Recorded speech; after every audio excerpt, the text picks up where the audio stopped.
साथियों, आज हम बात करेंगे ग्रेफाइट इंडिया की।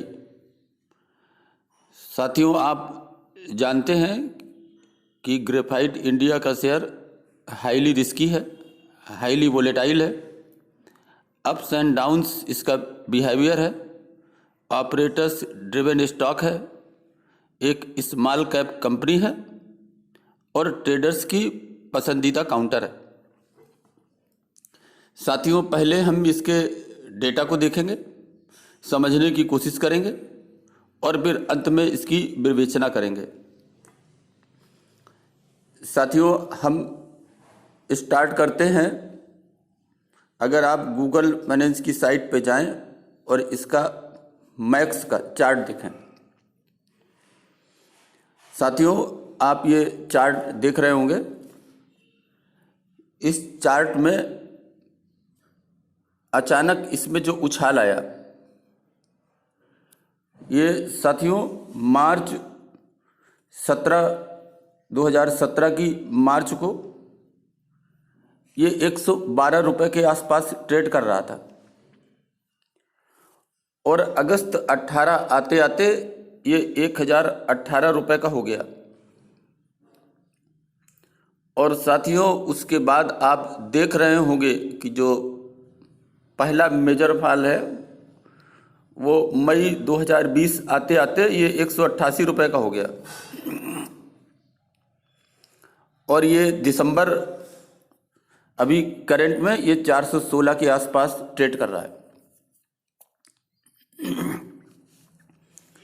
साथियों, ये जो मार्च 17 से अगस्त 18 का पीरियड है, लगभग 1 साल 5 महीने का। इसमें साथियों अचानक 9 टाइम्स हाई पे चला गया और उसके बाद साथियों ये 1013 रुपये से गिरकर लगभग 188 रुपये मई 2020 में आ गया। आप कह सकते हैं कि फिर से 81% डाउन हो गया, यानी 1 साल 5 महीने में 9 गुना हो गया और फिर 1 साल 8 माह में 81% के आसपास डाउन हो गया। साथियों, अगर आप इसके पुराने ग्राफ को देखें, मैक्स के ग्राफ को देखें, तो तकरीबन जुलाई 99 को ये 7 रुपये का हुआ करता था और अप्रैल 16 आते आते ये 77 रुपये के आसपास आ गया। अर्थात कहें कि 15 साल 9 महीनों में 11 गुना हो गया। लेकिन साथियों, इधर मार्च 17 से मार्च अगस्त 18 की बात करें तो ये अपने छोटे से पीरियड में 1 साल 5 महीने में 9 गुना हो गया।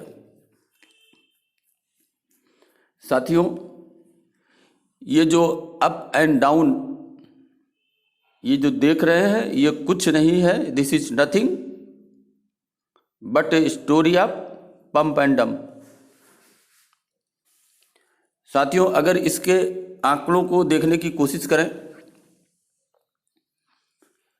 तो ये जो कंपनी है ये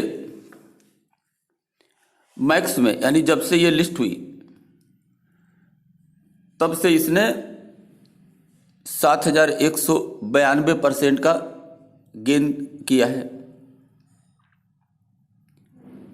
अगर साथियों 5 सालों की बात करें तो 5 सालों में लगभग इसने 468% का या 469% का रिटर्न दिया और 1 साल में इसने लगभग 36% का रिटर्न दिया है। अगर साथियों 52 वीक की हाई की बात करें तो इसने 816 का हाई बनाया, 297 का लो बनाया और प्रेजेंट में ये 416 के आसपास ट्रेड कर रहा है। अगर साथियों लो की बात करें तो लो जो इसका 297 के आसपास था, इससे ऊपर ये 416 में ट्रेड कर रहा है। अर्थात हम कहें 119 रुपये की बढ़त बनाकर इसने 40% अपने लो से बढ़त बनाई है। अगर हाई की बात करें तो अपने हाई 816 से नीचे 416 पर 397 रुपये गिरकर 48% अपने हाई से 48% नीचे पर ट्रेड हो रहा है। साथियों, अगर हम स्क्रीनर की साइट पे जाएं, आप देखेंगे साथियों इसकी मार्केट कैप 7,778 करोड़ है। ये एक स्मॉल कैप कंपनी है। इसमें साथियों जो पब्लिक की जो होल्डिंग है वो 17.30% के आसपास है। इसका जो मार्केट में जो इसका वॉल्यूम का अमाउंट है वो बहुत ही छोटा है। आप कह सकते हैं कि लगभग कैश मार्केट में 1,000 करोड़ से नीचे का इसका कैश का वॉल्यूम है। साथियों, जो बड़े इन्वेस्टर हैं, जो बड़े इंस्टीट्यूशनल इन्वेस्टर हैं, FII हैं, DII हैं, ये इतने छोटे धनराशि का जो वॉल्यूम जो मार्केट में होता है उसको बड़ी आसानी से मैनिपुलेट कर सकते हैं और इसके प्राइस को भी कंट्रोल कर सकते हैं। जैसा आपने देखा कि मार्च 17 से दिसंबर 21 के बीच आपने जो ग्राफ देखा था उसमें किस तरह से इसके प्राइस को कंट्रोल किया गया। साथियों, अगर इसकी ROCE देखें, रिटर्न ऑन कैपिटल एम्प्लॉयड, तो इसकी 0.96% है, जो बहुत ही पुअर समझी जाएगी। लेकिन साथियों इसकी रिटर्न ऑन इक्विटी देखें तो वो और भी पुअर है, वो माइनस में है, -0.67%। तो साथियों आप इसकी माली हालत का अंदाज, इसकी जो प्रॉफिटेबिलिटी है उसका अंदाज आप बड़े आसानी से लगा सकते हैं। साथियों, अगर इसके पी रेशियो के अप एंड डाउन की बात करें तो ये साथियों 5 साल में इसका जो पी रेशियो है उसका जो मीडियन है, उसका जो औसत है वो 15 है। जो 3 सालों का है वो 3.4 है और जो पिछले 1 साल का प्राइस टू अर्निंग का जो एवरेज है वो 59 के आसपास है। और साथियों अगर करंट प्राइस को लें तो 21.3 के आसपास इसका पी रेशियो, इस रेशियो पे ये ट्रेड कर रहा है। तो साथियों 15, 3, 59 इनके आधार पर अगर आप एनालाइज करने की कोशिश करें तो इसका जो प्राइस का अर्निंग रेशियो है उसमें काफ़ी बड़ी मात्रा में वेरिएशन है।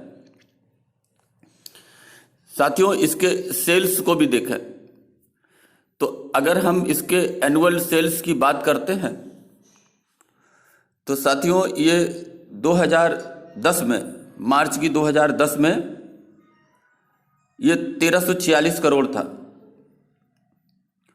जो साथियों 2014 में बढ़कर 2009 करोड़ पहुंच गया। हम कह सकते हैं कि इन 5 सालों में 49% इसके सेल्स की ग्रोथ हुई। लेकिन इस 2014 से अगर 2017 इन 4 सालों को हम मिलान करते हैं तो साथियों ये 2009 करोड़ से घटकर 1468 करोड़ हो गई इन 4 सालों में। इसमें 26% की इसकी सेल्स में फॉल आया।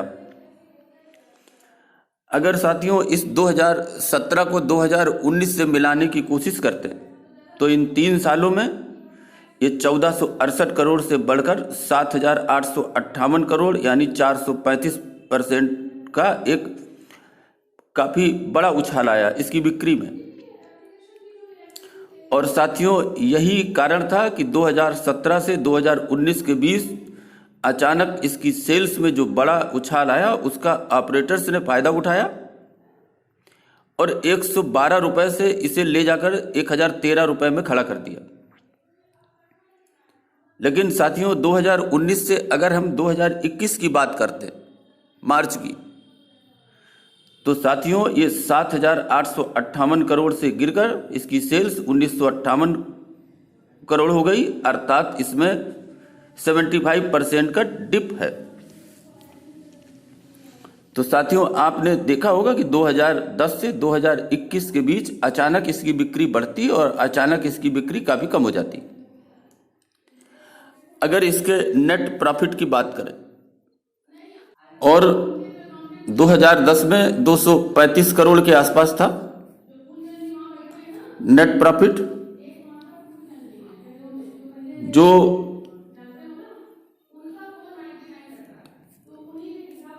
365 करोड़ इस समय है। और इसी तरीके से अगर आप सेल्स को देखें तो 2010 में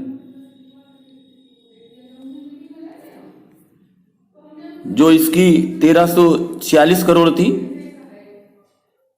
वो 2021 में 1958 करोड़ के आसपास है। मसलन आप ये कह सकते हैं कि जो नेट प्रॉफिट 10 साल पहले 235 करोड़ था, वो अब 365 करोड़ हुआ है। यानी 10 सालों में 2 गुना भी नहीं हो पाया। साथियों, आपको ये अच्छी तरह से पता होगा कि ये जो ग्रेफाइट इंडिया है, ये 1964 में इनकॉर्पोरेट हुई थी। इसका कोलैबोरेशन था Great Lakes Carbon Corporation USA से।